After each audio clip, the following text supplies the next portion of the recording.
Okay, so some of the politics then. You need to know a bit about Marx for this play, especially if you want some of those higher marks. Marx, get it? Marx would be certainly in the back of Priestley's thinking. He might not have been a Marxist, a full-on Marxist, but he was certainly a socialist that would have been influenced by the ideas of Marx. Um, He's a writer in the 1800s, middle of the 1800s, who gets chased out of Germany because his ideas are too revolutionary, too dangerous. Into France, gets chased out of there by the powers that be, and he winds up in London for a bit and is researching in London and continues the campaign. His most famous work is the Communist Manifesto of 1848, but his ideas can be illustrated by this picture on the right. Essentially, he viewed that a lot of human history was about a class struggle between two classes, the rich and the poor, or the bourgeoisie, and the proletariat. His contention was that the bourgeoisie are always exploiting the proletariat and the poor and their labour and their work. The poor don't know that they're being exploited. They are kept stupid or kept dumb or kept in the dark. And if they realise the truth, they could change things because there are more of them. And so, as this picture from the industrial work it illustrates there, you've got in the capitalist society money at the top of everything, dictating everything and making the world go around and calling all the shots. You then have the aristocracies of the world below that with their pomp and their hats and their crowns and thrones and so on. You then have the clergy or the church or various religions that instead of we rule you, we fool you. Marx saw much of organized religion as something of a con, as like a drug, an opiate that keeps the poor in their place, keeps them stupid, and desensitizes them to the horrors of life or to the inequality. Tells them that they need to accept it, and it's part of God's plan, and you know God moves in mysterious ways and so on, and you can't understand God, and also that you're going to go to heaven and you're going to go to some place that's shiny and fantastic and all the rest of it. And for Marx, if people weren't sort of deluded by those things, then they would kick up more of a fuss. They would kick off more and have a revolution. And the bourgeoisie also use the military and the security services and forces to control the people.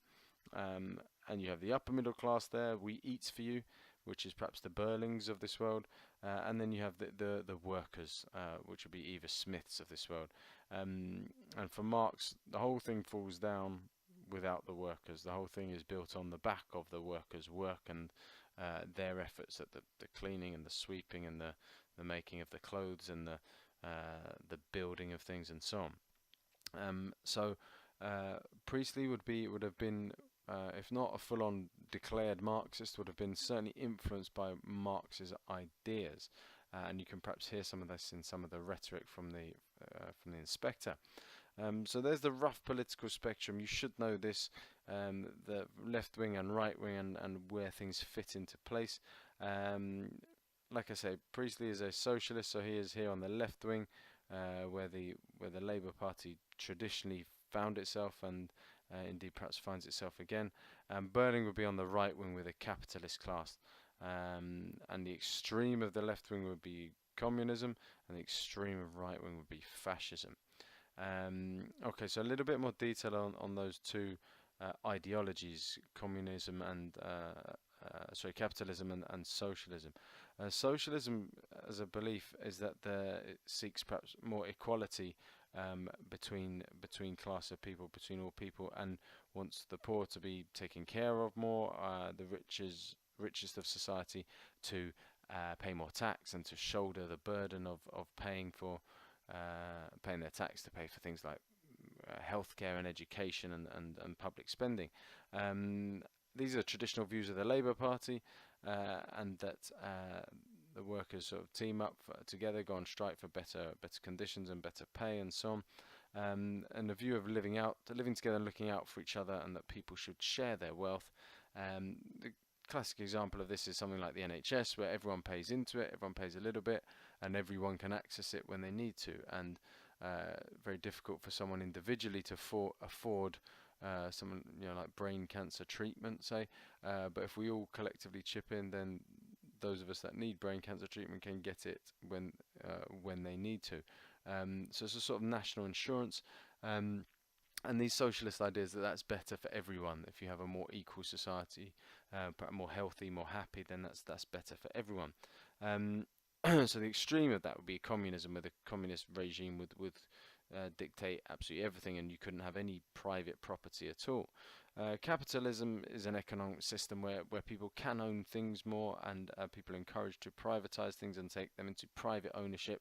And there is less of the public healthcare, public transport, public education, more of the private healthcare, private transport, private education, and people can buy and sell, and they control their own assets, they control their own money, and they perhaps pay less tax because that is the fruit of their labours rather than other people's.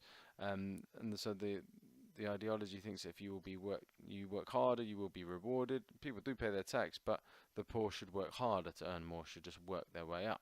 And that's perhaps, this is socialism traditionally represented by the Labour Party, capitalism traditionally by the Conservative Party.